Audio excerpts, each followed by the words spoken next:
You will drown in eternal night.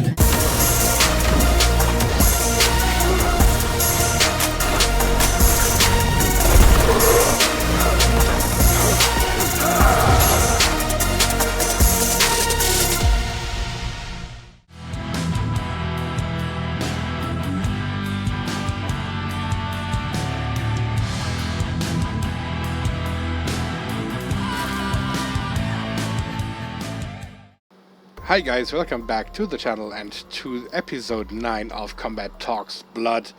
To fill you in quick, this episode was originally planned to air on ManWithNoGame45's channel as an episode of Kombat Talks Black. Unfortunately, something came in between and he didn't have the time to take care of the editing and all that stuff, so he asked me if I would host this episode on my channel instead, and here we are at KC Mobile Gaming with this episode.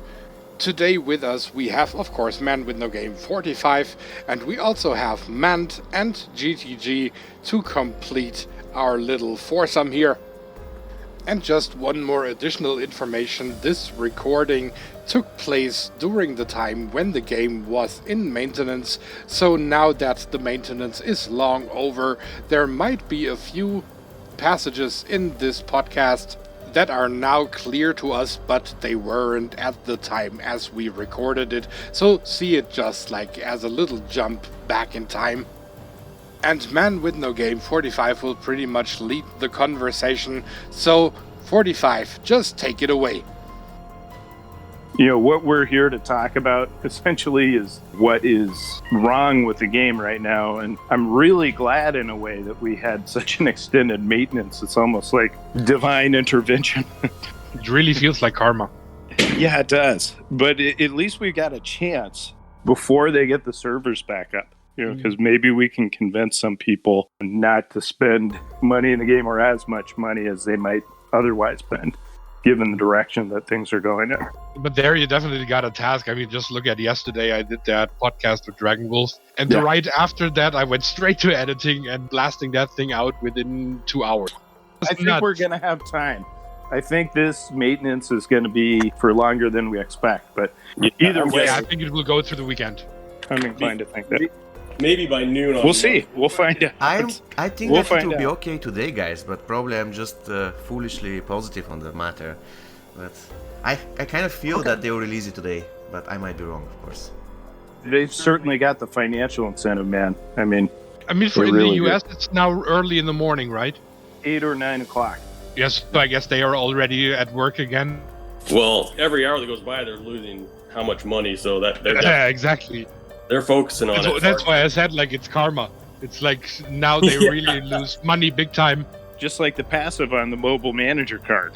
I love that, yeah. Yeah, that was pretty good. The fatal blow's already happening. So the first thing, what we're going to talk about today is what's wrong with MK Mobile right now. And it's not the fact that the servers are down. I mean, that's a big issue. Nobody's able to play the game right now even. But we wouldn't all be getting together for this podcast to talk about the game if we didn't think there were some serious issues. And a lot of them, they're very familiar to us as players right now because they kind of hit us where it hurts to a degree, especially in terms of new characters is one of the first things that we want to talk about. And the fact is, any new character now in this game, doesn't matter if they're diamond card or if they're a gold card, are released in packs that players have to pay $9.99 to even have just a 20% chance of getting that character. So there's an implied price of $49.95, but it could be less, could be a whole lot more that a player pays to get a pack. And right now we've got MK11 Rain holding a new record at 101 days and counting, or actually maybe 102 now, between the pay pack and the Souls release. So just wanted to start off with you guys commenting on that. And do you think that's an effective way for the company to monetize the game and release new characters for the players to play? I guess I'll start here. I would say no. I'm really getting tired of seeing deals where you only have a certain percent chance of getting something. And I've even said this on Twitter and on my podcast and YouTube videos, but I don't like buying stuff that isn't guaranteed.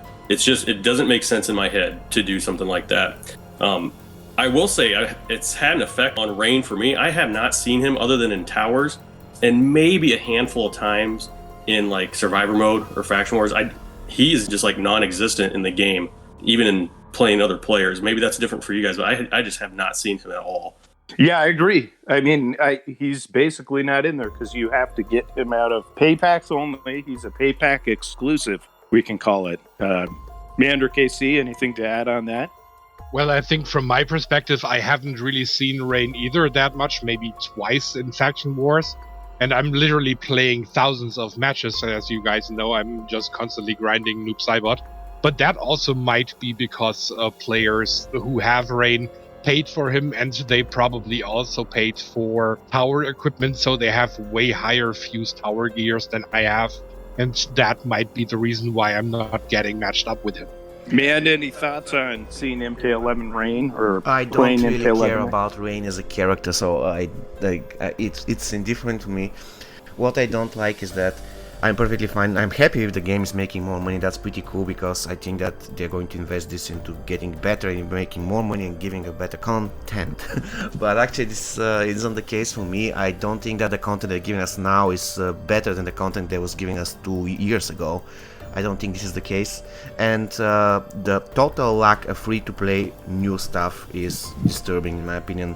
I've been playing a lot of mobile games and I've never seen such thing like zero free-to-play new content. This has to stop, or at least, I mean, we're not talking about some ratio, we're talking about zero free-to-play content for the last 2 years, zero new GOAT characters. In general, not really cool. That's my opinion on the matter. Yeah, I mean, this is the thing. Even if people can access MK11 Rain via pay packs, that's the only way that they're going to be able to get him. So essentially, you are getting no new content for the most part unless you're willing to pay. And I think that's what the bigger issue is only people who are willing to pay have access to anything that's new in the game. And to me, that just doesn't make sense, because how much does it really cost to develop these characters? I mean, most of the work's already been done in terms of design of the character to a degree. For MK11, with MK11 Rain, for example, they have to adapt the character to mobile, but how much more are they really investing to create that character? Maybe, I don't know, we could be generous and say maybe it takes them $10,000, $20,000 to develop and implement a mobile character. But when they put it in these packs, we can see their revenues through SensorTower.com. They're making maybe 2 to 3 million a month when these pay packs drop. So the profit has to be pretty decent. If they're spending $10,000, $20,000 to create a character, because that character is exclusively pay to play, they're probably making at least, who knows, 500,000, a million, whatever on the character. Right. They're making considerably more. And 45, that's not including the equipment that they're pushing to sell alongside with that character too. So true. I think those amounts are probably even inflated from there. Yeah, and this will also exponentially grow now, especially that he's getting his brutality gear. So people will buy those packs like nuts too. Well, and that's what's interesting, especially with what we know about the new tower. This character is non-existent for most players. It seems like now there's about a 25% chance free-to-play players will get him, but a lot of people didn't even get Shang Tsung from the Sorcerer's Tower. So it's fair to say, people might not even get this. I still don't have him after 7 runs. 0 Shang Tsungs. Yep. Yep. But they put the equipment out there because they know that the pay-to-play players, especially the ones who have paid to max out Rain, will then pay to max out the gear. So very, very good point with that. But the other issue that we have too, it would make sense if maybe we did pay to play for a short period of time, maybe a week or two before a character was released. But then we came around to seeing Souls packs. But we've got the Shang Tsung Souls pack that I think we've only seen. How many times is it, guys? Like once or twice? We've had it? Only there one time. Yeah, that was like back in January, I think, or February or something like that. Yeah, it's July, and we had a character that was released in December Right. And we've only seen the Souls pack once, and they've been available for a tower reward. But like we said, some people didn't even get them in 7 runs and Sorcerer's Tower. Man, would you have anything to say about that? Well, I mean, what can I say about it? This is one of the things that I don't really like, that the new content is totally unavailable for new players. And, you know, the thing that bothers me the most is not that this is the case, but the new content is not even that worth. Let's say that they were giving us some amazing, let's say, okay, I'm a fan of Motaro. Let's say Motaro was exclusively released for MK Mobile. He was a diamond card and he was there behind this paywall. I would say it is worth, because you're getting something exclusively for you. You feel special that they designed this character especially for you. What do we get instead? We're getting classic Jade. Nobody cares about her. She's there. Her passive is, I mean, I would rather say without any issues that for me, Combat Capsone has 10 times better passive than classic Jade. And yet we have to pay a lot of money for this character. And why is it worth? In my eyes, it isn't even worth when it comes to what you get for the money, and that's the biggest problem. At least if you're giving us paid packs all the time, at least make it worth. Give us a game without bugs, or let's say without major bugs, and make the characters worth. The characters are not worth, and that's one of the other issues for me, unfortunately. We're just not even seeing any of these new characters available. They're not in Faction War rewards. They're not in Souls packs. You know, if there have been sales, they're in the old packs of Cold War packs. We're not getting Cold War Scarlet packs. So we're not even seeing any packs that feature new characters at this point. They've had very limited release. Like if you blink, you missed it. Which is then also the reason why most of the veteran players are not excited for a new release. Yeah. I think, guys, also what is kind of turning me off is just I feel like we're all in this lab and we're being experimented on with these different ways of marketing and these different ploys to try to get you. And we've all seen it, what it was like before. And it's just a big turnoff for me to keep seeing this over and over and being part of this experiment that they, you know, this monetization experiment that it feels like we're all in right now. Oh, no, absolutely. I think that's a very good point, because it seems like they still haven't settled on an effective way of doing things, and that Right. we have to put up with this. Yeah, they keep raising the bar on how shady the practices they use are. You think it's bad, and then it's like, holy, it's like that video. It's like, at some point we're going to see a 0% drop rate on a pack, and it's like, okay. And we're getting close to that in a way. I mean, I guess because now we have these new limited Souls pack releases, Right. and we get classic Jade. You know, I looked at that as, hey, that's kind of an olive branch for free to play, because at least they didn't wait 100 days, but at the same time, it's a gold card. But they put her in this pack with just 10 openings that a player could do. You know, what are your guys' thoughts on that? I think it was kind of cool the way they did it, that they at least brought that pack back twice afterwards. But the question is, will that be the same then going forward, especially when they start adding maybe diamonds into this concept? Yeah, I'm still trying to wrap my head around the decision for doing that. It seems like they're limiting the player on the chance of getting a character, and then on top of that, they're limiting the player on the chances to get a chance to get that character. I'm still trying to like wrap my head around what the reasoning is behind that. I know there's definitely a monetary reason. Everything that I see in this game, I instantly think, what's their reasoning for, like, they're always trying to like make money. And unfortunately, I've been over the last 3 years trained to think that way with every new thing that comes out in this game. I think we all are. You know, it's just so abrasive to us by now. It is. You know, because it's taking something away from us every time. That's for sure. Yeah, and it also becomes very clear. Just look at, once again, my opening of the Shang Tsung pack. I spent 17,000 souls, didn't get a single copy nor another fusion. And now imagine we limit that down to 10. Even if that pack comes back like 3 times, that doesn't mean anything. Well, Right. but here's the one thing I will say about that pack is there were a lot of other diamond cards in there. Granted, you know, you and I have those maxed out, but I think a lot of other players out there would be opening them and potentially getting diamond cards. I mean, in my 10 openings, I was getting at least a few diamond cards, and I mean, I got, you know, a nearly fully fused classic Jade in opening these cards, because the drop rate for opening these packs, because the drop rate was higher at 12.3%. It's practically double what it was. For I actually absolutely like, because Jade was the focus on this pack, and she had basically the highest drop rate. That's the way to go. So that would be a positive. They should keep that. But guys, what do you mean by higher rate? I mean, that was, for me, it was insulting. The higher rate for Classic Jade was 0.05%. This is not the way you want to respect your fan base. I mean, come on. 0.05% is not a higher chance. It's like, I don't know, it's like a prank. How do we define a higher chance to get a character? If it was like 10% higher than the other goals, I would say that's fine. But we're talking about 0.05. This is absolutely nothing, in my opinion. Okay. So not even given that the fact was, the drop rate was 12.3%, but the fact that it was negligibly higher than any of the other cards was the issue that you had with it. I mean, yeah, of course, because people were going to be excited about this pack because they want the new Jade. And what did they do? Okay, you have higher chance to get Jade. How much higher? Well, 0.05. I mean, come on, that's not serious. True. And I think that is the case so often with this game. Is I think they're thinking, just to break it down, GTG, like, what's their motivations? I think their thinking is really, they're trying to get new players. They really don't care about the older players.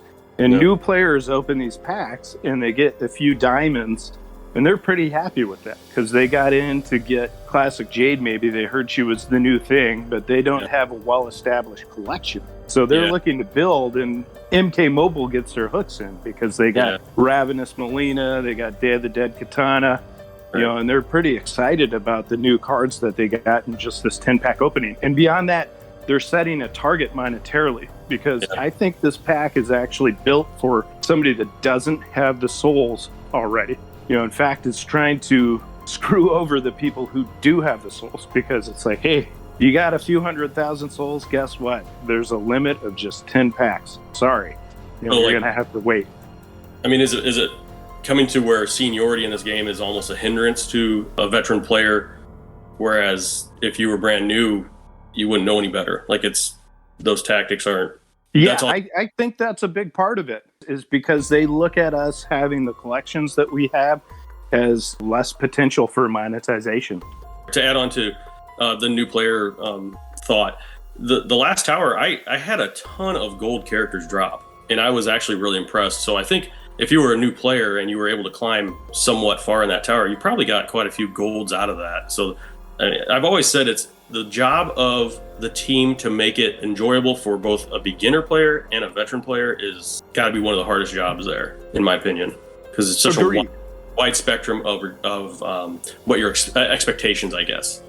So I think it also plays now into with the new update, where they now have this function for at least the quick battles, that we can basically max out a card, even if it's just like in quotes. But you could put them with 2 basic golds or something and have a Fusion 0 diamond. If you have the basic golds at Fusion 10, you can play that diamond basically as a 10 Fusion. And that would already be the incentive, just to buy 1 pack and get that character once. You don't have to really invest anymore to constantly push to get it to X, because many people shy away from that. But just 1 copy, that's doable, that's manageable, that's what they pay for. I'm 100% behind you on that. If they just would sell a solid copy, a guaranteed copy of a card, let the player play with that character, see if they're interested in fusing it anymore, I would appreciate that. Like, that's something I could get behind. And that's what they used to do. They used to have those early access packs where you could do that. I mean, we're talking a totally different era in an MKX mobile there. But yeah, I agree, Casey. That's a nice train of thought there. Okay, and man, where do you stand on this whole fusion boost concept? Just, it's relegated to quick battles, but where do you stand on that new feature? Oh, I love it because I'll be able to do my reviews without waiting a lot and without spending money, so I kind of love it. And in general, it is cool because it gives a chance to any player to figure out what the feel is to play it with maxed out diamonds without actually having them. Because a lot of players do not have maxed out diamonds and probably take them years to get there, but now they have the opportunity to do it now So that's pretty cool. I love it. Yeah, that's one of the best features in the update, though I haven't seen it currently, but yeah. Another thing that I love is the way that they are starting to work on the talents. Like now we can see the enemy's talents, and the best thing they can do in the future is to make sure that we can choose our talent presets. Like we can choose teams. Preset, yep. Yeah, I've been talking about this for like years, and I really believe that it's going to be one of the best features in the future.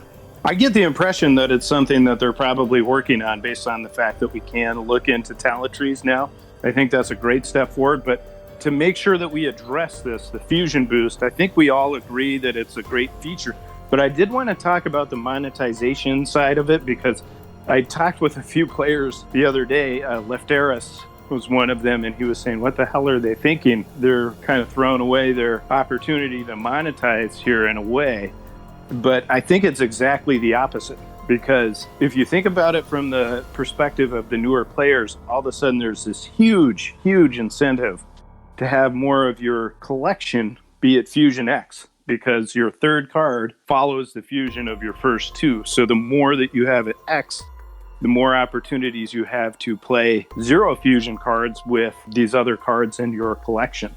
And I also think that also plays into that kind of concept that when they play and test out the character on the Fusion X and find him amazing, but you can use it only in quick battle. For survivor mode and towers, it will be useless, but that will be the point where they want to fuse it up for. Precisely. Yep. And now you have a character that's really not support. I mean, there is a support element in the sense that you've got this unblockable attack, but you've got Fire God Liu Kang, who's out there to do some serious damage. You're going to see everything that he's capable of in quick battles. Yeah. And it's kind of one of these things that it's on full display for psychology reasons. It's going to be there in the player's head. They put next to the name now of the player that you're playing with, they put the fusion level. So, and that's there for psychological reasons. They want it to be in the player's head. It wasn't enough to have that button out there that says needs Fusion X. You know, one of the most useless buttons to replace the level up button. But needs Fusion X, they just want players to see that, because they want there to be this kind of insatiable desire that we all have to continue fusing our cards to X. That really seems the goal. And Casey, I think you hit the nail on the head.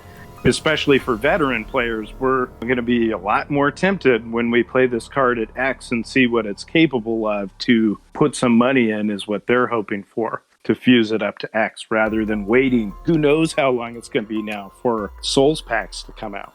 And I think it's an indication that we're not going to see Souls packs for a very long time, because, hey, now you can get the card. You can get one copy of the card.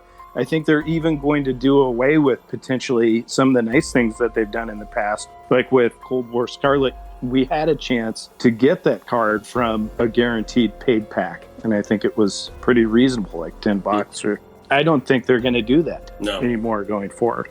Not when they can possibly make $40. Well, and not when you get to play the card at X because of the fusion boost. They're just... It's like, hey, you want to try it? You can pay, is what that says to me. I just wanted to go back to that point with the Fusion X symbol on the health bar, where I basically thought it's kind of disappointing, because they could have done something that is useful to the players, like maybe show the overall percentage so that we see when we can attempt the brutality, or literally see how many health points the character has left. But this button basically does nothing for us, except for, as you already said, that psychological aspect. Yeah, and it seems like that's the choice driving everything in the game. It's not from the player's perspective. It's from the player, as GTG is saying, kind of as the lab rat. You know, we're experimenting on you, and we're going to see what we can do to drive your psychology and to push you into these decisions. We're trying to control your behaviors in game. Yeah. I want to look at the glass half full too. I'm really happy they didn't offer the fusion boost through souls, like you had to pay, or blood rubies, like use blood rubies to boost it to Fusion X or something like that. I'm surprised they didn't try to pull that. Well, careful there, not man. yet. Careful there. Maybe you might want to scrub that. Don't give me any ideas. Yeah, I think it could be one of those things that they start to have people pay for. But no, again, I think they want you to get the taste.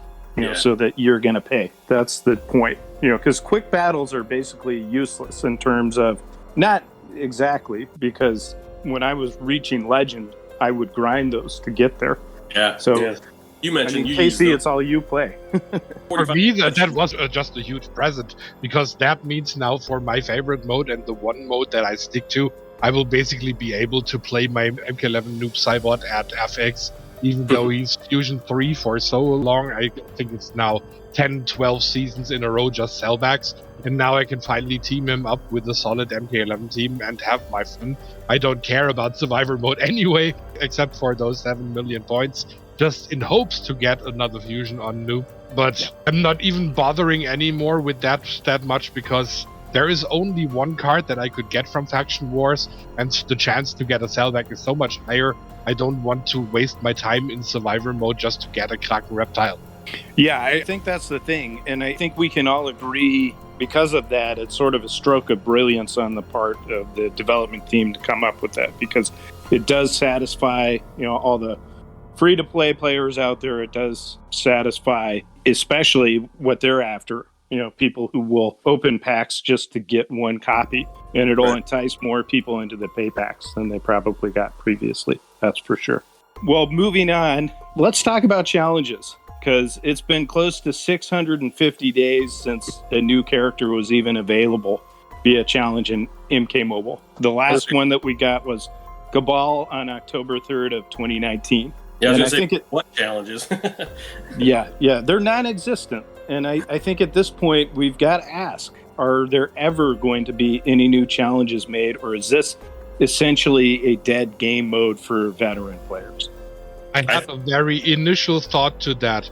I am playing the 876th Kraken Reptile Challenge on my channel, and we're going through the 6 matches of Elder, Yeah, I think it's only going to be for older gold characters, and then even some you won't see. I just think it's too easy of a way for a person to get a character, and they don't want that right now. Yeah, go ahead, man. So they have to figure out a way for new players or any other players to get characters without paying. If the challenge is not the way, then so be it, but where is the new way? I don't see it. It's just like, I don't want to get characters only by paying, right? I mean, praying God that I'm going to get 1 out of the 10 packs they give me. I think challenges were pretty cool, and I don't understand why they want to just destroy them. If they want to give us a lot of gold characters, that's fine, but at least they can give us, let's say, once per 2 updates or something.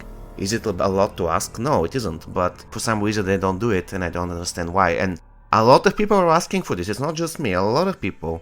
And it's not like bring the old store back. We all know that it's not going to happen ever.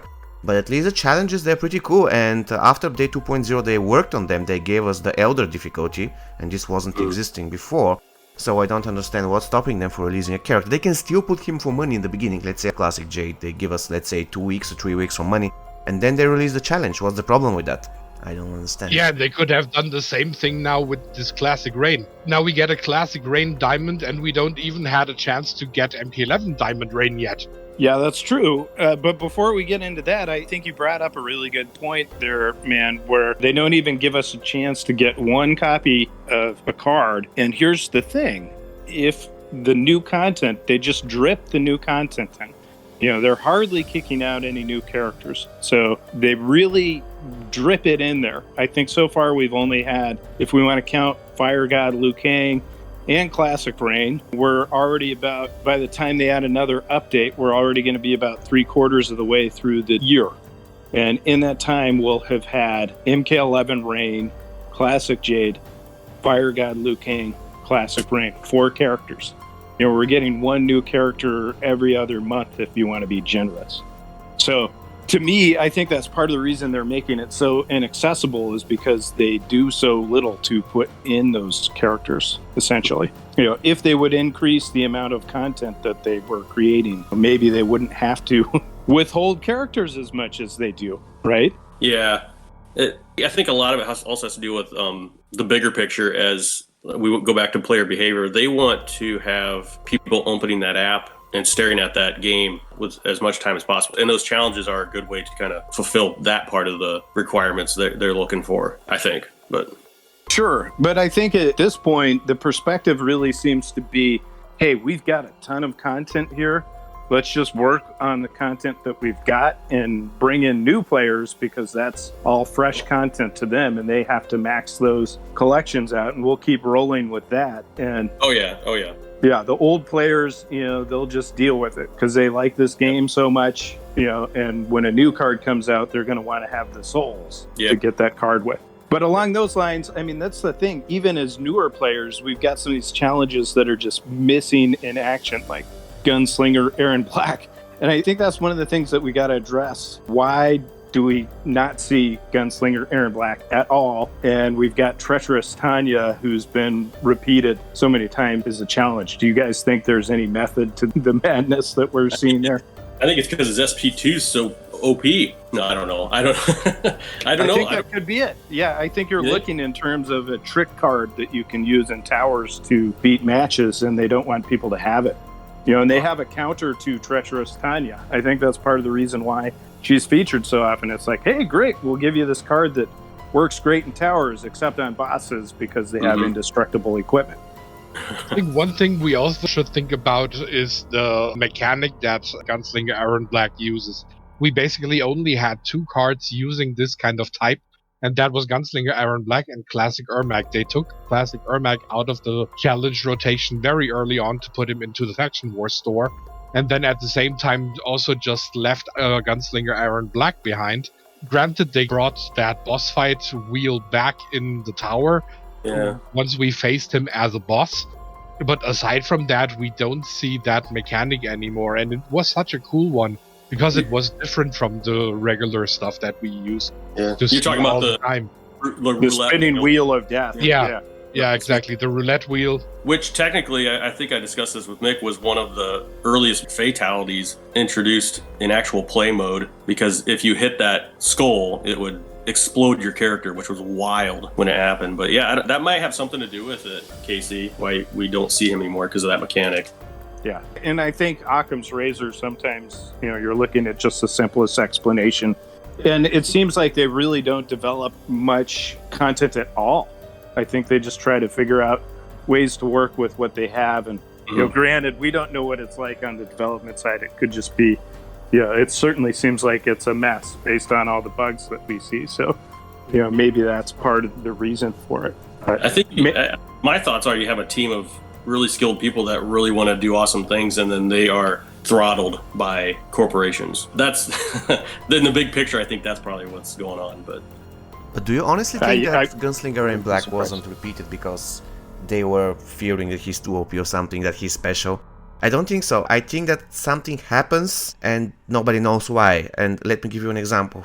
That's my favorite example, but I love repeating it because it's so great. I still don't know what's happening with Ravenous Melina Special 2. Special 2, second part of it was unblockable for, let's say, a year and a half, ever since she was released. Suddenly, 2 years ago, it was no longer unblockable. I raised 2 tickets. I talked to them and they said, oh yeah, it was delivered to the team. And then I said, what happened? And support replied, we don't know, but all we can say that it was delivered. Okay, so is she bugged? Is she nerfed? Nobody told you. And okay, another example, pretty cool. Injustice 2 Raiden should and had to have some specific fatal blow coming from Injustice game, right? And I've seen this thing in, I know it's like with such type of community, but I know that this thing exists. It's just right there, but it hasn't been implemented in the game. And my question is why? Is it forgotten? Can it be forgotten? I'm really curious to find out, because for one thing, you cannot forget such type of thing, but for the other thing, if we think from a different perspective, a lot of stuff happens in this game and nobody knows the reason. So I tend to believe that it is completely possible that they just forgot to put Injustice 2 Raiden Fatal Blow or whatever it is called, because I know it is there in the game, but it's not being pushed. Why? Nobody knows. I think that specific, what you just said there, I think that's been brought up a lot by the community, because I can't remember if it was JJ or someone else, that maybe even Ray, that mentioned that he will be getting his Injustice 2 X-Ray or special move. Honestly, man, I think it comes down to licensing. I think that, I know it sounds silly because it's the same company, but I think there might be an issue with proprietary content or something like that, would be my guess. Maybe not even that far. It could also be that simply that just a different developer finished the touches on the character. That one developer started working on it and made promises, and then they handed that character development over to somebody else, who finished that, but then didn't have the information or something. True. Possible. I don't know. If this is the case, then they have to just let us know. That's all we want, right? Yeah. It's not going to Transparency. happen. Well, that's it. They don't even have to tell us why. It's not going to happen due to technical issues or some legal issues or whatever. We just have to know it's not going to happen, and that's it. Right. Yeah, but that would mean communication. Yeah, sure. That's part of the biggest part of the problem. Yeah, it wouldn't hurt for them to have some type of, and I would never want this job, but some type of community manager that could be the go-between the business and the player. But like I said, that would be probably the worst job ever because it would never be positive, I feel like. But transparency is a lot to a player. And it just doesn't make sense. I mean, you've got this multi-million-dollar operation that clearly MK Mobile is, and yet they can't even appropriate the minimal amount of resources that would be required to have people there to interact with the community. I mean, that's kind of the thing. It seems like what we get, and it's terrific that Mick does this, but what we get is one of the developers who's involved who likes to interact with the community, and he does it kind of outside of his regular job in development. Right. But it's kind of, how can you manage things this way? But I think there's a lot of people out there that understand that NRS, I mean, it's kind of bizarre. I have family businesses that I work with a lot, and it kind of almost reminds me of a family business in the way that it operates, because there are a lot of things that you'd think would kind of come standard with how a company works, especially in the arena that they're in. And they're just things that they don't really have. I mean, not that there isn't a community manager. We're all aware that there's a community manager for Mortal Kombat, so to speak, but that community manager has absolutely nothing to do with Mortal Kombat Mobile, except for voiceovers now with Fire God Liu Kang and Classic Jade. So I think that's a good segue, though, too, is we want to talk about this new card, Fire God Liu Kang, but in terms of how we're going to get this card, because it seems pretty clear now that the only way you're going to get Fire God Liu Kang, especially with this Fusion X boost, the only way you're ever going to get this card probably is going to be through PayPacks. It seems like it's going to be PayPack exclusive. I don't know if you guys have other ideas on that, but to me, it seems like it's going to be 100% paid. Well, for the beginning, absolutely, for sure. I think somewhere down the line, they probably will have him as a tower boss or like as a tower reward that he might drop also for 25% way down the line, maybe in 1 year or something, when he's no longer the new superstar. But for now, they will probably definitely try to push the monetization, especially now given with what happens with the maintenance, and they're losing revenue now by every single day, every single hour that the game is not up and running. They will try to make up for that now big time, I feel. Right, Casey. And 45, the whole reason he's in the game right now is because he was the #1 voted character to be in the game. So they're not going to just let that money pass by. There's a reason they did that poll. And I mean, it's two-part. You can look at it both ways. But the big one is, what do we want to sell in this game? What's going to sell the most? So it's going to be money. I think a year from now, you might be looking at him as a tower boss or tower reward, like you were saying, Casey. But for now, you're going to probably pay for him. My thoughts are that he's just going to stay PayPack exclusive forever. I really don't see them bringing him in any other way. Maybe they'll bring him as a tower reward, potentially, but I think they just want something there. It's going to be at least 100 days, maybe 200 days, maybe a year before they bring him in any other way. But using my Circle of Shadows katana or my Shang Tsung to play him for the time being. Yeah, for sure. I think even if he is a tower reward, then he will probably have a very low drop rate. Despite them telling us it would be 20-25%, it might be actually just 10. While the other cards drop way easier, we might get like 3 Day of the Dead katanas before they even think about giving us 1 Liu Kang. Again, though, if they sold him for, I don't know, $15, $20, I would purchase a copy of him because I know exactly what I'd be getting. But here's the thing, and I do want to address that right now, GTG, because I think it makes a lot of sense what you're saying, but we've got to understand it from their perspective. The reason why they don't do these guaranteed characters is from their perspective, the worst that could happen is they give you a copy for $9.99. All right? But much more likely, based on that percentage, they're able to sell you that copy for $49.95. But it also could be a whole lot more. You know, you've got players out there that might be paying, let's say they're very unlucky. They're paying $100, $150, $200 just to get one copy. So it's got capped in terms of it being a loss to them. It is capped at $9.99. They're going to make $9.99 no matter what. But they could make a whole lot more money on it. And probably the average that they're going to make is $49.95. But they're actually, when you average it with all the people that paid $150, $200 for a copy, they're probably making something like $75, $80 per copy on these cards. It comes up quite a bit. So think of it this way. If they wanted to put a guaranteed offer for you in the game, GTG, that's the price point, because that's what they're getting for these cards. So if you saw this card for $75 a copy, would you buy it? No. But because people see it at $9.99 for 20%, they're thinking, great, I'm going to get a copy if I open a pack. And by the time they've opened 10 packs, they've really lost track of what they're paying for the card. It's more about the excitement of the gambling and the chances of winning that card. And you get some players, you know, I don't want to name names, but I've seen at least a few players on Twitter who are essentially bragging that they got high fusions of MK11 Rain. It's like, well, what'd you spend? You know, you spent $300, $400 and you're happy that you got a card to Fusion 6 for spending that kind of money? Yeah, that's kind of the elephant in the room as well, too, is just the amount of money someone can sink in. And anybody can do what they want with their own money. I don't care. But if you start to relate that to other real world objects that you can purchase, it's really frightening. I mean, you're talking like you could buy a brand new PS5 with the amount of money you're trying to get for one character. Or and I'm not in milk and honey like Cleopatra. Yeah, well, and I'm not even thinking brand new PS5. I'm thinking down payment on a house. Yeah, exactly. I'm thinking Food. somebody's retirement savings, because that's what some of these people have dropped in this game. Right. We've had some of them right on this podcast. Travers admitted that he spent basically the down payment on a house, about probably $100,000 on this game. Oof. So, I mean, think about that. They would be giving that up if they give you a guarantee, because the moment you have a guarantee, it's a known quantity. It puts a cap on how much they can make. That's why they're never going to do it, guys.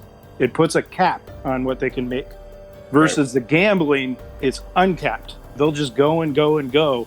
And it's only capped by when somebody X's the card. So, I mean, I could see it. Maybe they'll add a new tier. We'll all be fusing cards up to 20 at some point. And then they've solved their problem with challenges as well, too. And they'll put something out there like, you know, hey, get your card to 20 and you can do a fatality with it. There'll be some big carrot. Yeah, kind of like once you reach 20 fusions for your card, then you can make it a ruby tier.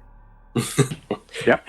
Well, let's not get more ideas. No, but I mean, I'm talking about in terms of what we could see in the future, and just why, especially with cards like Fire God Liu Kang, they're not going to limit their potential for revenues, because players, we deserve a guaranteed option. I think there should be a way that we all can get that card. Maybe even just like a time spent with the game. If you've got so many days into it, or, you know, if you've played for a year or 2 years, then you start like a reward system. Like, thank you, customer, for sticking with us this long. Here is a copy of the new character, or something like that. And I think we're going to talk on this at the end of the podcast here, but that would be something nice to see down the road, to actually relate to their customers and appreciate them instead of just appreciating their wallets. So, but we can talk with that. That is already exactly what you and me had talked about in our podcast back then, where I said, like, for every 6 months a player is in the game, they should get one fusion, which means that if you're playing for 2 years, you get like a fusion 5 or something. Yep, exactly.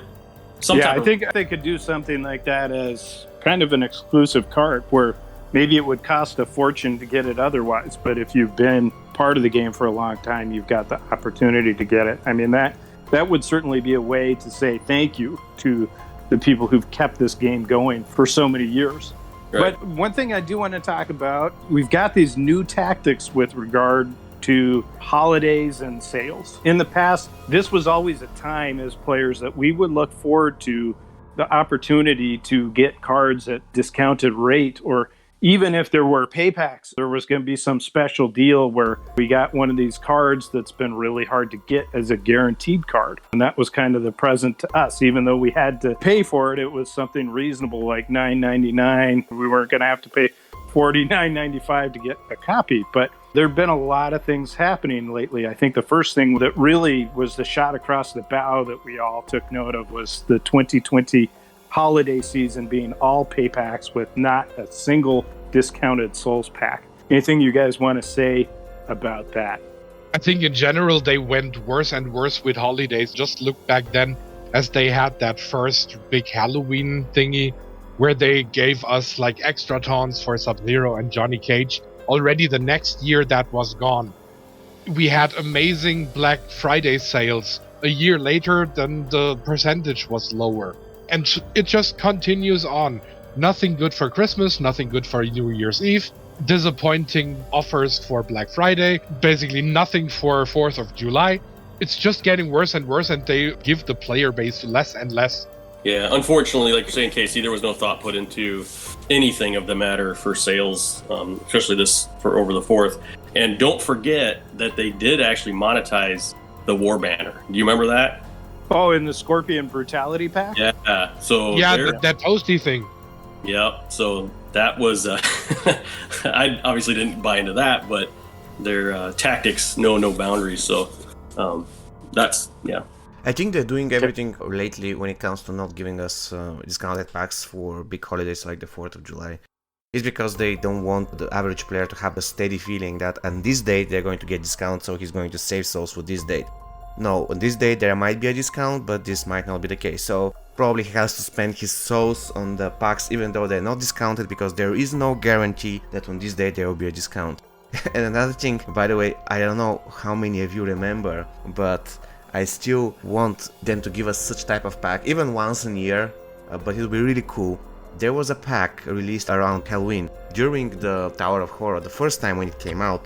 And this pack, you could buy it for souls, and this pack had chance to obtain Tower Epics. And it was incredible. Oh, Yeah, I remember that was only Tower of Horror or something, but it was actually a good offer. Yeah, we covered that with Trevor's because he actually maxed out some of his Tower of Horror gear using those packs, and I think it was actually a pay pack that guaranteed, some kind of Tower Epics or something, according to him. But we also had one for souls. The Bleed pack. Yep. Yeah, I souls. actually spent around 30,000 souls on the Bleed pack myself, and it got me a couple fusions of the Living Dead armor and Bloodsucker rare. But again, I think it's a shame that they don't have those type of packs. But I think it's one of these things where they see it as they'd be giving up some kind of revenue if they featured that. And that's the trouble with all this. They're going to give something up if they have these packs, because right now they got people spending $500, $600 per tower, 700, 800. They got people spending that kind of money. And if they put these packs out, people wait to get them. Like you're saying, 45, they're not going to waste an opportunity to make money because they've kind of cornered themselves in this vicious cycle of showing how much they can make. And the uppers, the people that make the ultimate decisions, if they show that they made less than they did last year, they're going to start wondering if it's necessary to even have the game. That's the kind of vicious world they're in right now, I feel like. Oh, sure. I agree. And it's part of the reason, though, Mand, you really hit the nail on the head, that they don't do the sales anymore is because they want to cultivate a behavior. I think the ideal player that they have is a player that spends all of their souls. And so that when a good offer comes along, their only opportunity is to go and buy a whole bunch of currency at premium prices where they spend $100 for 5,000 souls. That's the perfect example of that is the classic Jade pack, where that comes along, there's only 10 opportunities to get it. And you might get diamond cards because you're a new player, you're going to potentially fuse those up. And you see that pack, you're going to drop $100 so that you can get your 5,000 souls and purchase it. I think that's precisely this type of psychology that they're after. And that's why they're doing the sales, is they want to keep people from being savers. They want to eliminate sales because they don't want people saving souls. And by the way, this offer for souls, $100 for 5,000 souls, is truly horrible. I mean, if you think about it, if you get 5,000 souls and you want to open a pack that's, let's say, is 400 souls each, on average, you might get lucky, but you might get unlucky. But on average, you're going to pull 1 diamond out of it, because the average diamond pack has 10% or 9% chance to pull a diamond. So this means that you have spent $100 to get 1 copy of a random diamond. And that's really, really horrible. Very bad. It's absolutely terrible, especially, and this is the other thing that I wanted to talk about, when you've got these Tapjoy offers where you can get, say, 170,000 souls for $120 essentially, even if you don't use the product. So what do you guys think of these new offers? I mean, even if obviously you're free to play, you're not going to use them. What do you think about why they're doing this and what it means for the future of the game? Very hard to say, because at the same time also players got banned for completing these offers.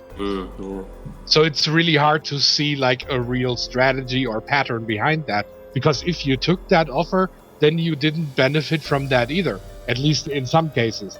But it came back. I mean, that was the one thing that they actually had on the 4th of July.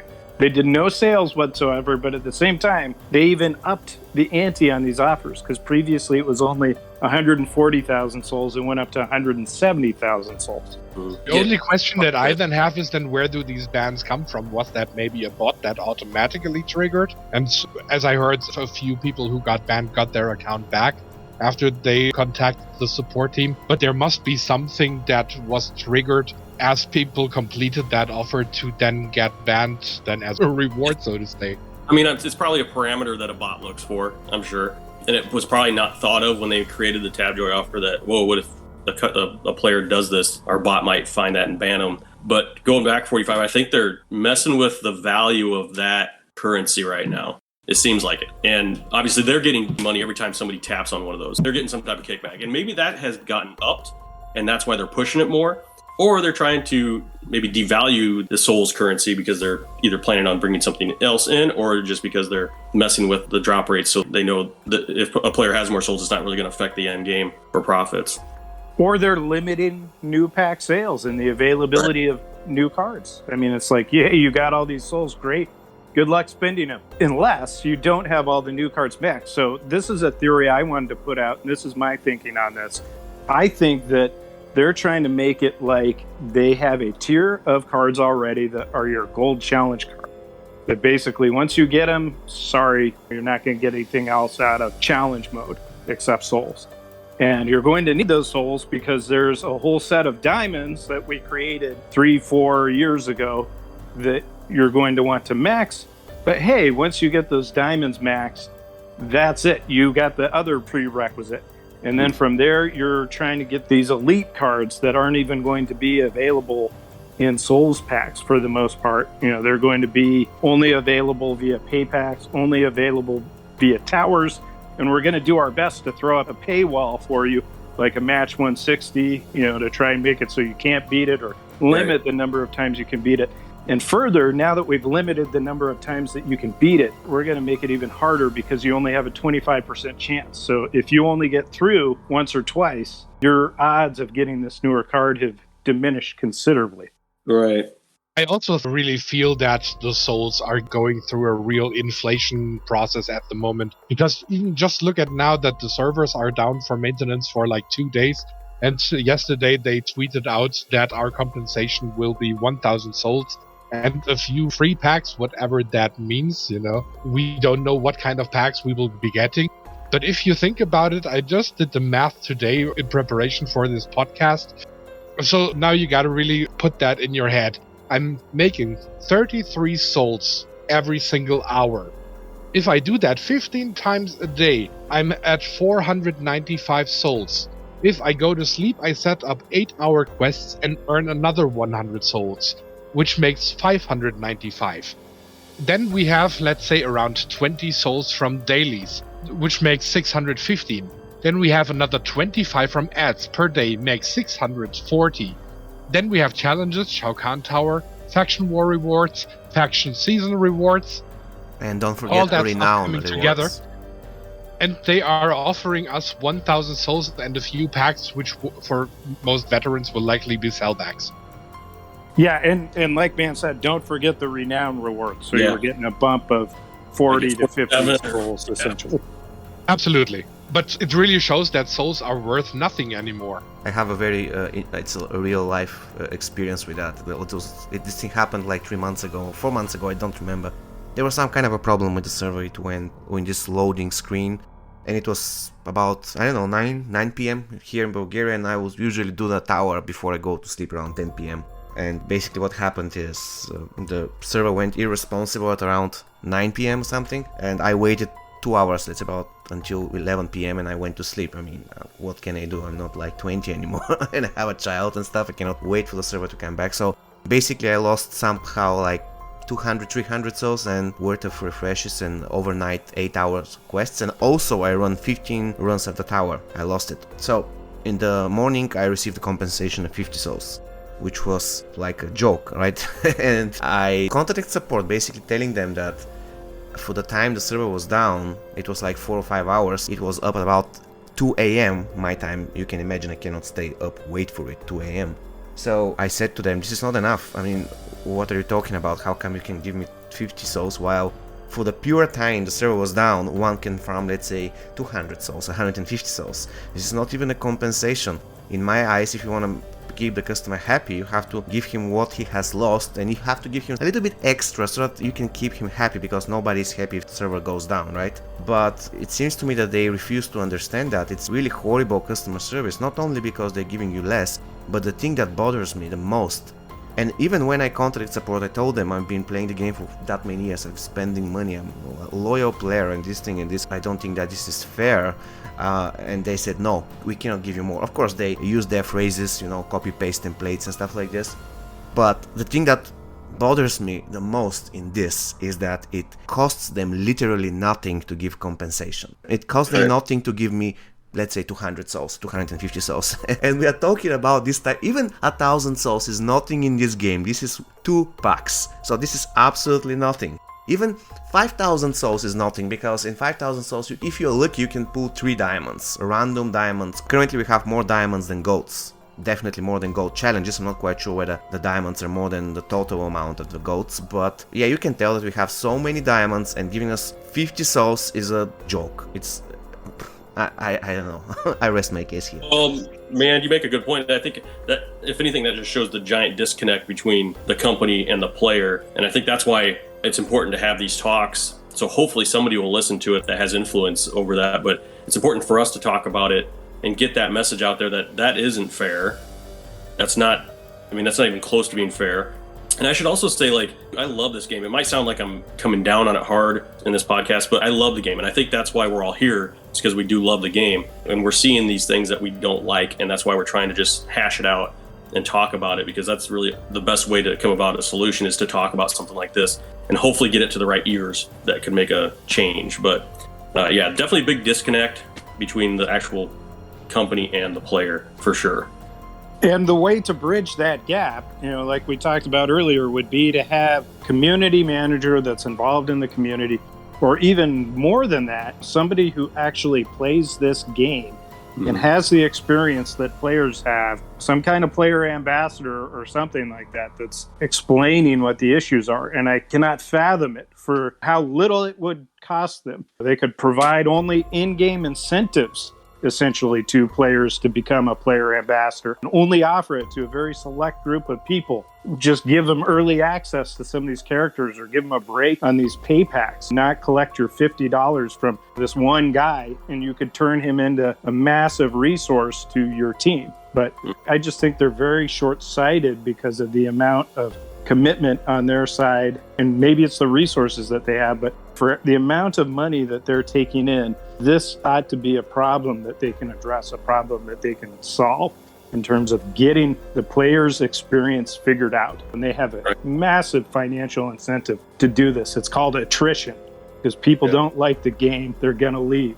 So they need to put something into figuring this out. Right. Oh, and just to clarify on the numbers for Mand, so right now we are officially having 52 diamonds if we count the new 2 ones from this update, and we have 72 golds in total. Well, maybe we're going to get to the point where the old diamonds essentially become a new form of challenge in a way. I mean, in a sense, that's kind of where they're at, but they're having people pay. They want them to complete these Tapjoy offers for 170,000 souls, and then they'll run through and potentially max out a lot of the, quote, base diamond collection and not the premium diamonds that are coming out like Shang Tsung and Rain. So I think we've covered this well enough. It's pretty obvious that we're seeing all this massive amount of souls available through offers because they're devaluing the currency in any number of ways. They're limiting souls pack sales that people can purchase. Maybe they're internally even playing with the drop rates. We don't know, but they made it so that souls aren't that valuable. They've taken away sales. So who cares if you get 170,000 souls? You're not going to be able to use it to get any new cards.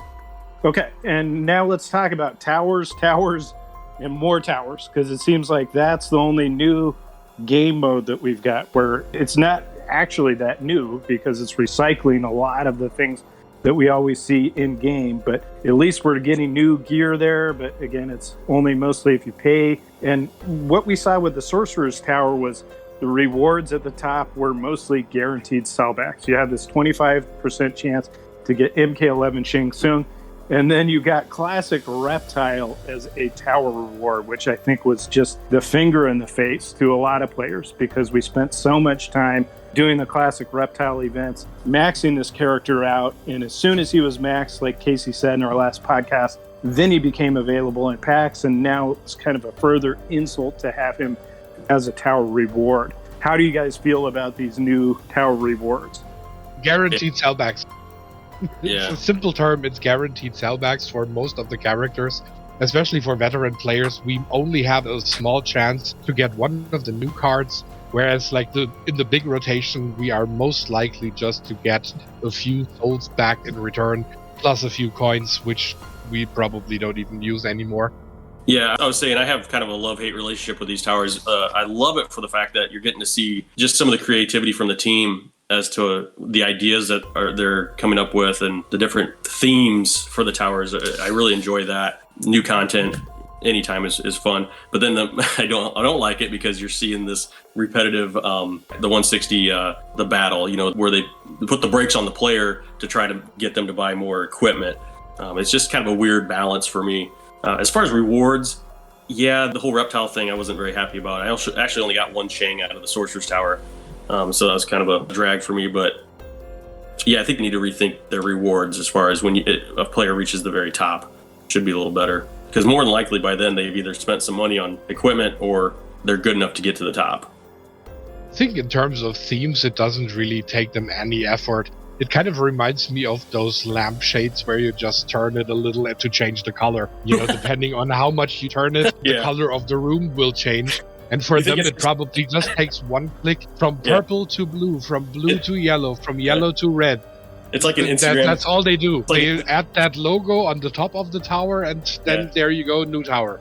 It's like an Instagram filter. They just swipe and change the look of it. Yeah. Well, and this is really key, though, because one of the things we got into in the last podcast was we talked about how they... I have ample evidence that if they haven't been working with mobile games consulting companies, they've certainly been taking their ideas. And some of those ideas there are, you do not have to have loads of new content. You just find a way to recycle that same content over and over. And that's a cost savings to your bottom line, which allows you to spend less on development.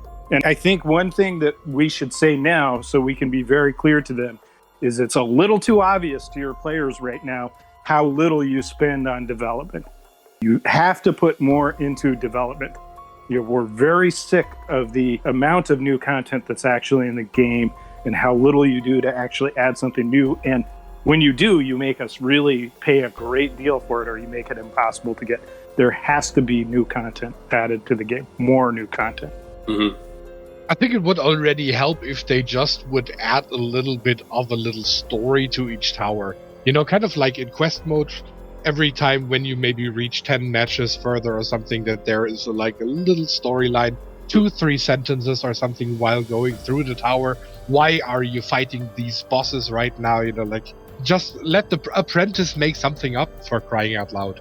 Yeah, which is essentially what they did with quest mode in the past, as far as I understand it. JJ just had to come up with and put that whole story together. Yeah. Why don't we have folks out there who are trying to do things like that? I get that innovation could potentially cost money, but it's the only thing that keeps the game fresh. And it's something that MK Mobile did so well in the past. JJ with Quest Mode, or Myth with the Feats of Strength, taking that on, and JJ telling him he was going to hang himself on it. But at the same time, he created something that has been lasting for years. That's a huge part of the marketability of new characters, is their feats of strength, the taunts that they have, the victory stances that they have. There's nothing like that that's consistently being added to the game at this point. I think that's a real problem. Yeah, but 45, in terms of the story, you could even make it like a game for the community. Please send in like a good storyline or something, and then the winner's best story will be featured in that tower. That would be awesome. It would be even for free. They wouldn't even have to do it. Maybe they have to proofread it at the end, but that's about it. Right. And I think Yeah. a lot of people would be happy to do that for free just because for the fun of it. Yeah. Including myself. I would send in stuff. Why not? Just writing down a few lines, like coming up with a good story for Black Dragon. Give me half an hour, you know? Yeah.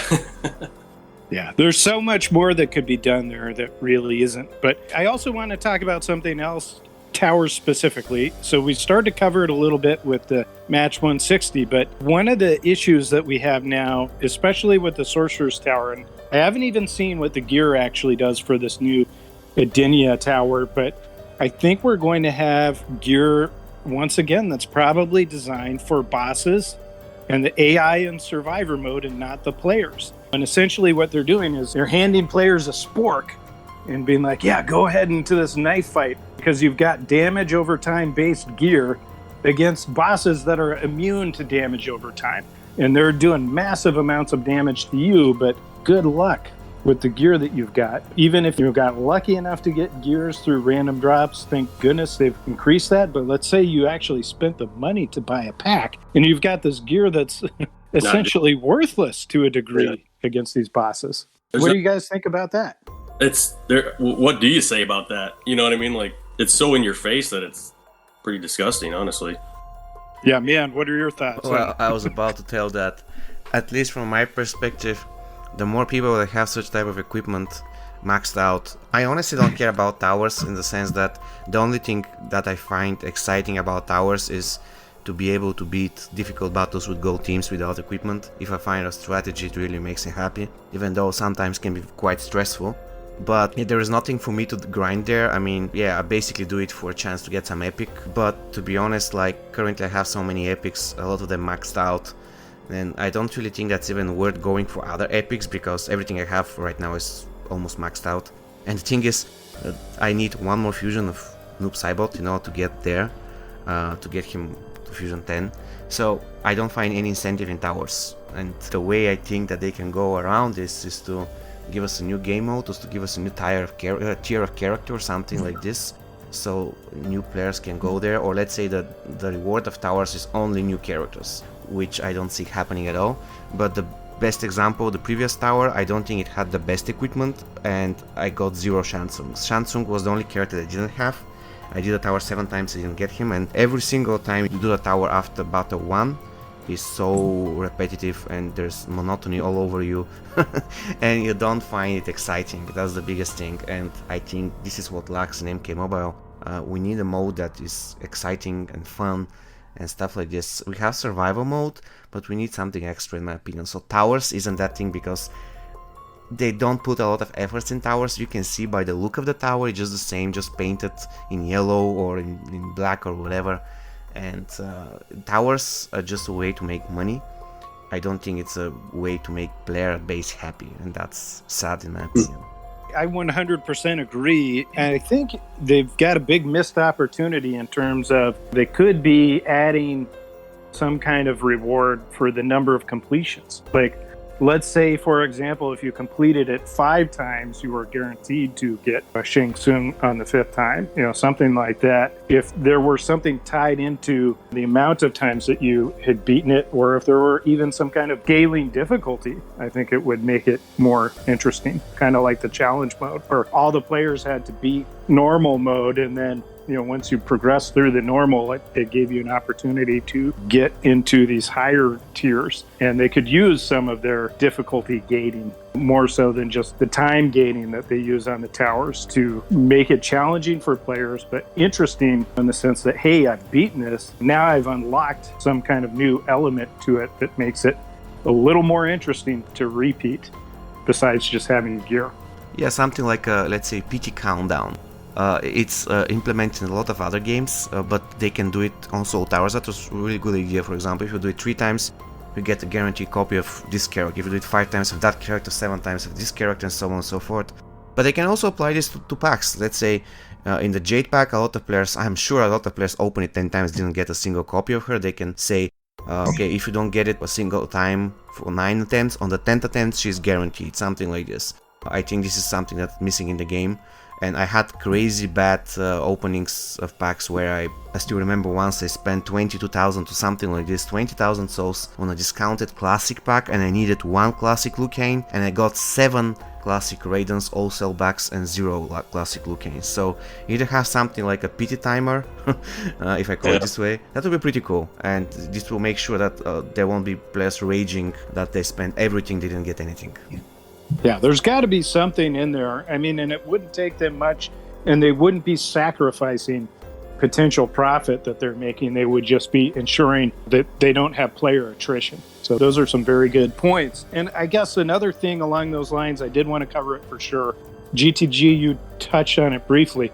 We've got these gatekeeper matches like Match 160 that seem to be specifically designed to frustrate players into buying tower packs. And Sorcerer's Tower was the second tower now where we've had 160 bosses that basically obliterate players with critical attacks and at the same time are regenerating their health through vampirism. It seems like a pretty consistent mechanic that we're seeing now, that the bosses regenerate their health. So even if you have some weaker gold characters, you can't chip away at them because they're just going to destroy you and get all their health back, and you have to figure out hopefully some kind of way around it. But they've certainly made it so that players are really stuck in terms of what they can do in these tower matches because of the amount of critical hit damage and because of the regenerative elements of it. What do you guys think about that, and do you think it's going to feature in this new tower?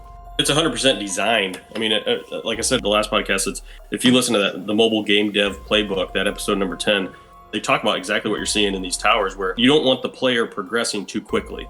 So at some certain point, they're going to apply the brakes. They're going to apply a little friction.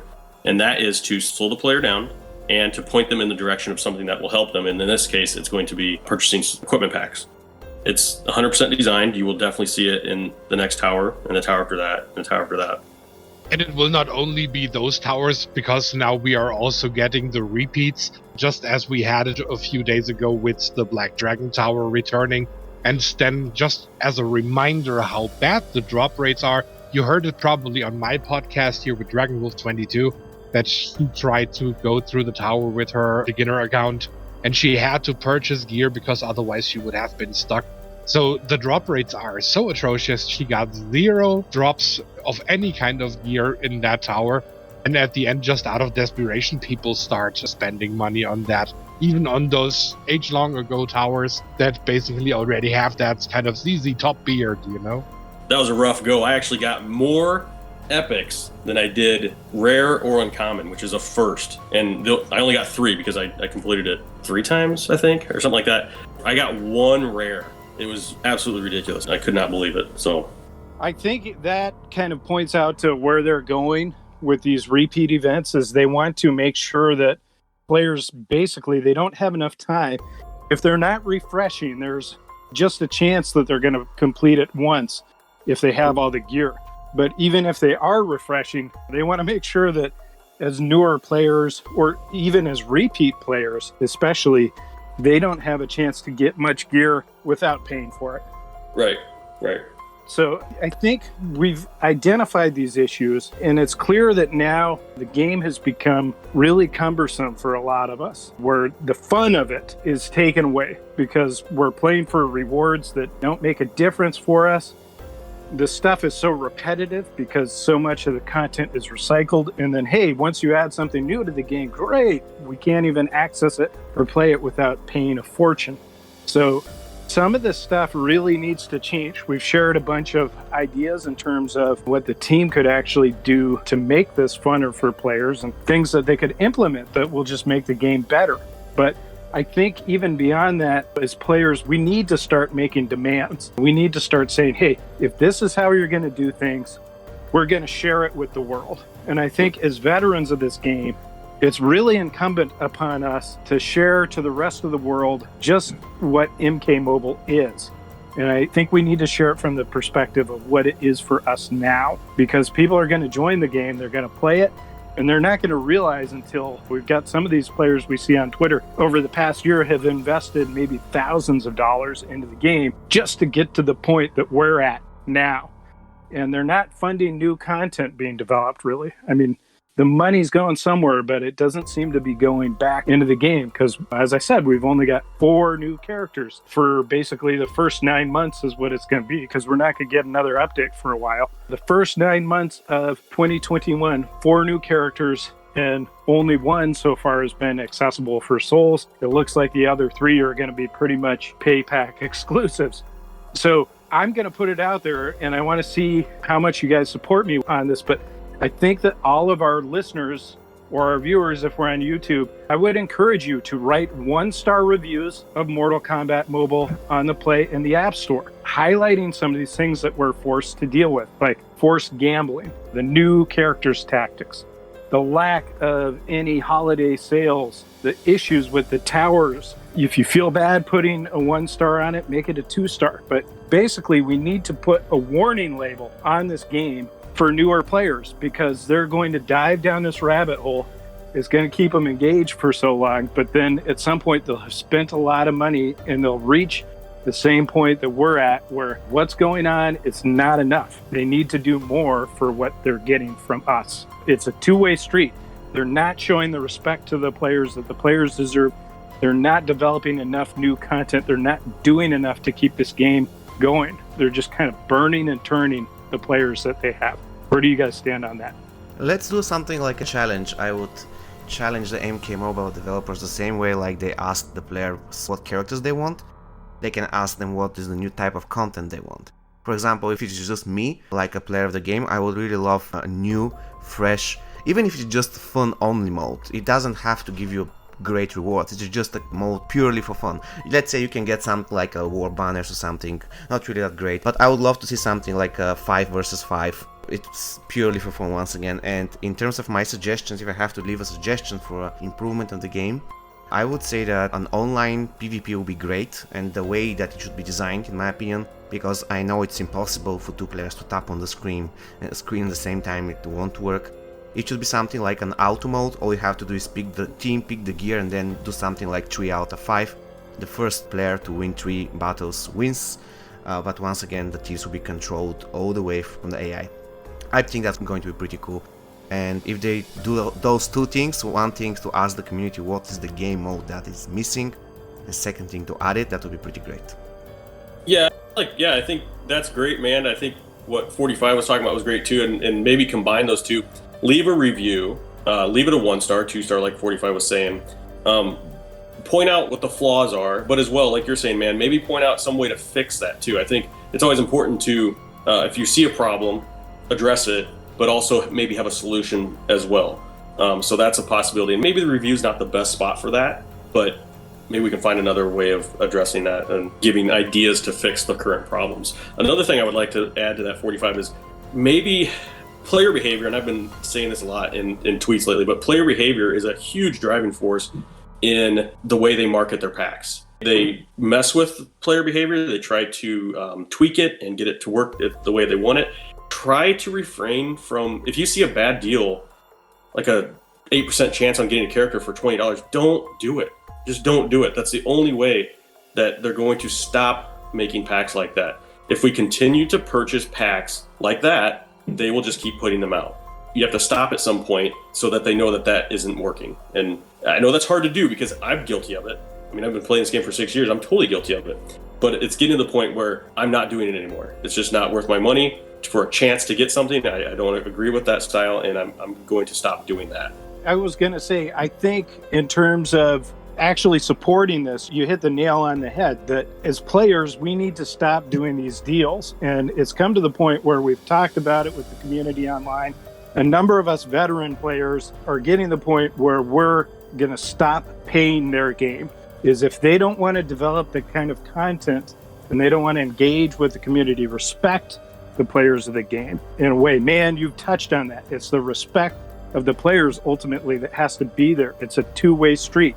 They can't just manage our behaviors and kick us around like a soccer ball into the goal at the end of the day and monetize us. And I think that's where we need to stand up. And especially those of us who have paid, who have put money into this game, we've got to vote through that money. And I'm going to say it right here. I'm not buying a single Fire God Liu Kang pack, and I'm probably not going to buy any of these tower packs. I haven't even seen what the gear is, but this is my protest, and I encourage other veteran players out there. You don't like that the way that the game is going now? Stand with the free-to-play players. Feel what that experience is like. See what's actually left for you at the end of the day with this game. Even with all the time and energy, the years that you put in your collection, what's actually there? There is nothing to a degree now. It's such a horrible experience. See what that's like. Stand with the free-to-play players. And if you're not paying, the game is going to have to change directions. Right. Casey? This is a very, very big one. I really have to agree with all of the stuff that you guys said, and especially with Mand, also with his wishes for a new game mode.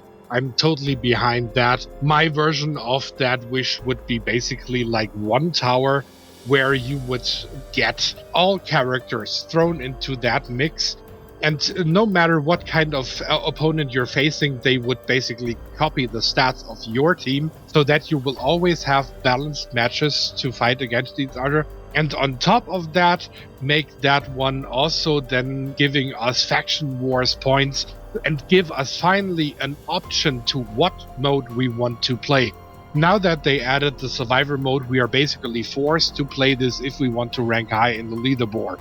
If you just stick to your hard battles, you will not get far at all. Basically, faction wars as we knew it before is dead. Now survivor mode, it's basically like the new child, the other one is now ugly and old.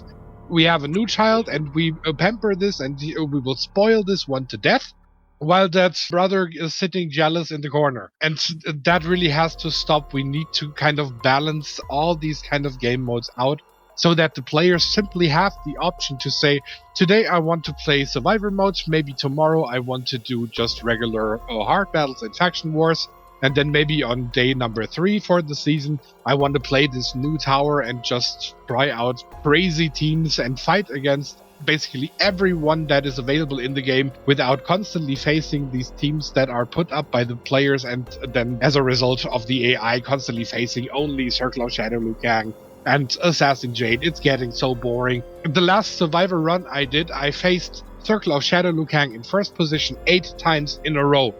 I am really about to vomit if I see this character. I cannot stand him anymore. I'm so done with that. Do you have the ice bomb on? Of course. Just wondering. But it's just like, it's nothing new at all. Like, as soon as you reach a certain level, you will always face the same characters because the game just gives you nothing else. Even Why beyond don't that, you give me like a silver Kotal Khan, but boost him up with 100k HP and 60k attack? well, even beyond that though, Casey, we're not going to see Shang Tsung in this game mode, because he doesn't have a multiplier, but because he is just impossible for players to get in the game unless they've paid for him. And that's one of the bigger issues, is maybe we could see some new interesting characters in the game, but we're still only seeing Circle of Shadow Liu Kang and Assassin Jade because those are the characters that people have. Those are the characters that people can actually play. The new characters are not relevant at all because they do not exist within the game for most players. And that's very unfortunate. Because we would have really so many cool new characters. Like, even if you don't like a few of those, granted, sure, everybody has its personal preferences. But just having like this variety, we have so many cool characters in this game. Just make them actually work on a higher level, depending on where the player is. Just bump those up to that level so that the players get the taste of what do I know, maybe Injustice, Scorpion, like as a real threat instead of just a two-hit wonder. Well, and even beyond that, look at the roster that we have in the game. It's still all MKX. With MK11, many of us thought that we were going to get the whole MK11 roster in there. Granted, they would have to spend a lot more in development, and that's not something that they're willing to do. But at the same time, they have to develop more new content if they want this game to last for players, which I think their strategy has been, and it's been a good one for their profit margin. I'm sure of it. It's just to take the game that they had, MKX Mobile, and monetize it as much as they possibly could. But we're reaching a point, and maybe they're planning to stop supporting the game at some point when the ride is over. But I think they're missing an opportunity if they do, because we've got an amazing game. We've got a lot of dedicated players. We can keep this going. But guys, this is us telling you right now, you need to add new content to the game more often, and you need to make it more accessible to players when you do. And I think the only way that we can say that loud and clear, the reviews are one way, but how we spend our money in the game is another. They don't deserve $2 to $3 million a month for the rate that they're producing new content at now. And we need to demand that they make new content and they make it more accessible for players. And the only way we can do that is if we don't spend $50 to $100 to get a copy of a new character, if we don't spend $500 to $1,000 to get tower equipment each time they roll out with one of these towers. Take a stand on this, guys. Stand with the free-to-play players. If you want a better game and you want more content, this is the thing that they listen to. Money. Couldn't have said it better. It's a good message. Well, and also the next thing is now first they got to get the game back on track first, because we don't even know how long things will be down now and how things will be going from there. We didn't even really get like a serious glimpse of the new update yet. We saw a few little hints already from this kind of test server that we ended on, at least on Android, for those few minutes when the game was back and accessible. But also there are so many questions players have now, including myself, as I logged into there, and I basically said now my email is associated with the new account, and then they tweeted out that we don't have to worry. But do I believe that? Do I trust MK Mobile when they say anything? Just like they said, they take care of hackers, that they add Raiden Super Move, that they are working on Shang Tsung back in the day. It's like none of that was true.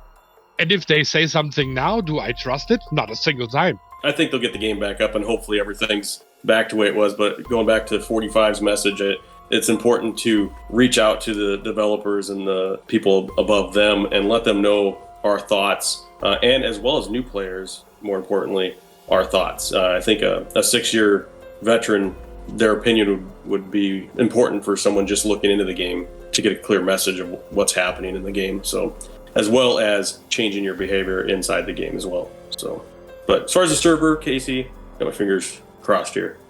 So to close my thing off, I would just say my main demand would especially be communication, because as you see now, players are worried that they might have lost their progress and stuff like that.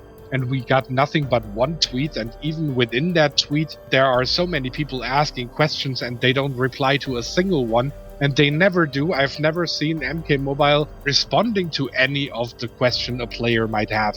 And that's really bad, it's basically they just tweet it out and then let it sit there. They turn off their mobile or whatever they use to tweet it out and then don't worry about it anymore because they said something. Our tool to communicate back is money. Yeah. So those of you who spend Agreed. money in the game, show how you're not satisfied with things by not buying the pack for Fire God Liu Kang. You don't spend money on these tower packs, don't spend money on these new character packs, and all of a sudden you're going to see things change, would be my guess.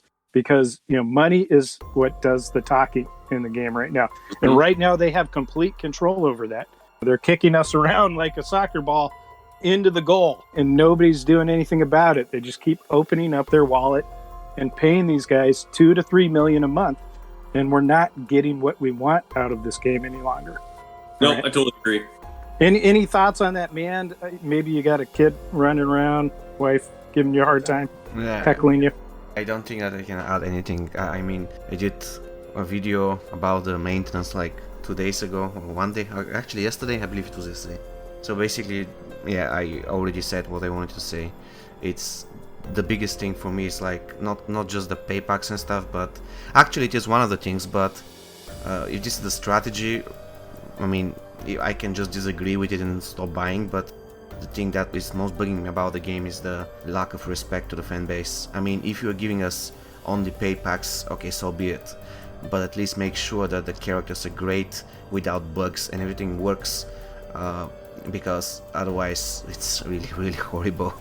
So you cannot have it both ways. If you want to give us something only that is pay to play, it's not even pay to win, it's pay to play already, and at least make sure it is great, because otherwise you're not doing anything. And that's really the biggest problem with MK Mobile, in my opinion.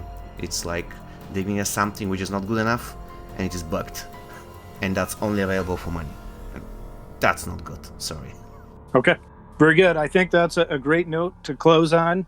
Even if you're paying, you're getting a product that is subpar, so don't pay for it unless it's what you expect to get. But even then, realize that what you're supporting is taking away the game for other players. I think that's the recognition that anyone listening to this episode should have. If you're supporting this system, you're taking away content from free-to-play players. Obviously, it's up to NRS to figure out how to serve all players. I get that maybe you've got some packs and some amazing characters out there you want to make premium and available to only certain players. But if you're going to do that, you got to provide more content for the rest of us. Well, before we leave, I just like to say, yeah, thanks for everybody for listening, and I just wanted to reach out to everybody that supports 45, Mand, KC, myself. Doing these is one of the funnest things I have to do in my life right now. But logistically, it is very difficult, and I just wanted to let everybody realize that we are in like 4 different time zones right now, all across the world. So the fact that we're all sitting here talking is pretty amazing. So I want to maybe throw that out, because I know there might be a lot of confusion on why we don't do these a lot. It's just the kind of power that this game has. It brings us all together despite all the differences or difficulties. Right. My biggest wish is that MK Mobile really starts to becoming glorious again, to a point where we actually can enjoy the game how it was before, even though if they add new stuff, but keep that old spirit in there. Yeah, the old spirit is gone. Quite honestly, there is some times where I want the game with the hackers back. It's like when every second battle in Faction Wars you meet like I don't know whether 45 was playing the game at those moments, but you couldn't do a regular hard battle because every second battle was against the immortal hacker. And but still the spirit of the game was different. You were getting like 5 characters each update, and they were so fun. You're getting them with a challenge, and when you get a diamond, it really meant something, because you got diamond once in, let's say, once in a year, or let's say twice in a year. It was an event. We only had like 5. It was so rare that it was special. As we figured, now we have 52 diamonds and 72 golds. Diamonds are not special. Exactly. So we either need a lot of golds, which will not going to happen, or we need a new tier of character, which probably might happen, but I don't know. It's just a wish. Why not? Yeah. Very good. And to close out, do you guys want to tell folks where they can find you? Yeah, go ahead, man. You can start. Okay, you can find me in the comment section of my YouTube channel. I don't respond like every single time, but I try to respond. And of course, if you want to find me, you can find me in the Discord server. I have a Discord server. It's pretty cool, by the way, so you can pay it a visit. It's quite awesome. And you can, by the way, ping me there, and if you want to ask me something, you can ask me there. Yeah, and you can find me on YouTube as well under KC Mobile Gaming, or on Twitter at MK_KC_HK.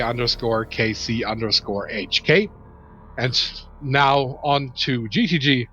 Yep. So you find me on Twitter at GametimeGaming1, YouTube, Gametime Gaming, and then also on Spotify and Apple Podcasts, you can listen to the MK Mobile Podcast, where I get to talk to awesome people like I'm doing right now.